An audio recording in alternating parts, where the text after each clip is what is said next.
নমস্কার, আপনারা দেখছেন সংবাদ শিরোনাম, সঙ্গে আমি সুস্মিতা। শুরু করছি আজকের বিশেষ প্রতিবেদন। বছর ঘুরে গেল, সুবিচার তো দূরস্থ, অভয়ার অমানবিক মৃত্যুর সামান্যতম কিনারা পর্যন্ত হলো না। ঠিক এক বছর আগেই আরজিকর হাসপাতালে কর্তব্যরত তরুণী চিকিৎসককে ধর্ষণ করে খুন করা হয়। এই ঘটনার উত্তাল হয়েছিল কলকাতা সহ সমগ্র দেশ। প্রতিবাদের আগুন ছড়িয়ে পড়েছিল বিশ্বের বিভিন্ন প্রান্তে। এই পৈশাচিক ঘটনার তদন্তের দায়িত্ব নেয় স্বয়ং কেন্দ্রীয় গোয়েন্দা সংস্থা সিবিআই।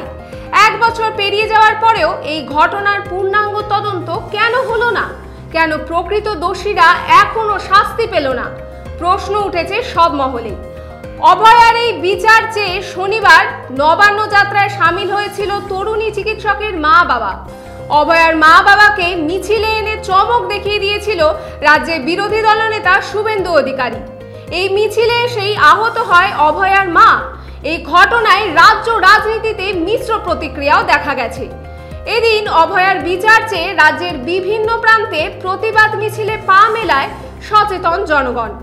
প্রতিবাদ সমাবেশ থেকে তদন্তের গতি প্রকৃতি নিয়ে উঠে আসে একাধিক প্রশ্ন, কিন্তু উত্তর মেলেনি রাজ্য ও কেন্দ্রের কোনো তরফ থেকেই। This channel does not promote any violence, harmful or illegal activities. All content provided by this channel is meant for an educational purpose only. 9 August আরজিকরের তরুণী চিকিৎসকে ধর্ষণ ও খুনের নির্মম নির্যাতনের এক বছরের অবিচার অভিযোগে নির্যাতিতার মা ও বাবাকে সামনে রেখেই নবান্ন অভিযানের ডাক দিয়েছিলেন বিরোধী দলনেতা শুভেন্দু অধিকারী। এই অভিযানে নির্যাতিতার মা বাবার উপর আক্রমণ করা হয়েছে বলেই অভিযোগ উঠেছে। লালবাজারের পক্ষ থেকে জানানো হয়েছিল, ইটের ঘায়ে জখম হয়েছেন 5 জন পুলিশকর্মী, 3 জন হাসপাতালে চিকিৎসাধীন। শহরের একাধিক জায়গায় যেমন পার্ক স্ট্রিট, সাঁতরাগাছিতে দফায় দফায় উত্তেজনা সৃষ্টি হয়। রাজ্য পুলিশের তরফ থেকে জানানো হয়েছিল তাদের শান্তিপূর্ণ অবস্থা নিয়ে আপত্তি নেই, কিন্তু আন্দোলনের নাম করে পুলিশের উপর হামলা চালানো হয়। নবান্ন অভিযান নিয়ে ইতিমধ্যে 7টি মামলা দায়ের হয়েছে, 6টি নিউ মার্কেট এবং 1টি হেয়ার স্ট্রিট থানায়। পাল্টা অভিযোগ ওঠে রাজ্য পুলিশের নির্যাতিতার মা ও বাবাকে আক্রমণে।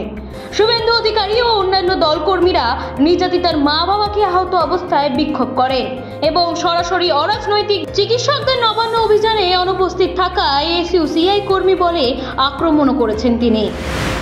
অরাজনৈতিকভাবে যে আন্দোলনের ডাক দেয়া হয়েছিল সেখানে জুনিয়র চিকিৎসকদের একাংশ অনুপস্থিত ছিল।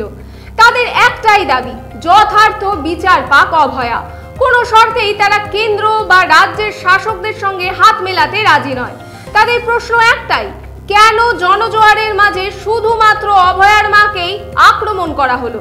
কেন রক্ষা করতে পারলো না কেন্দ্র বা রাজ্যের শাসক দল? সব মিলিয়ে কি এটা মনে করা ভুল হবে না যে আরজিকরে নির্যাতিতার বিচারের আন্দোলনের বছর ঘুরতেই এবার দ্বিধা বিভক্ত হয়ে গেল? তরুণী চিকিৎসকের এই অমানবিক খুনের এই অরাজনৈতিক আন্দোলন কি ঢুকে পড়ল রাজনৈতিক বৃত্তে? এই প্রশ্ন রইল আপনাদের কাছে।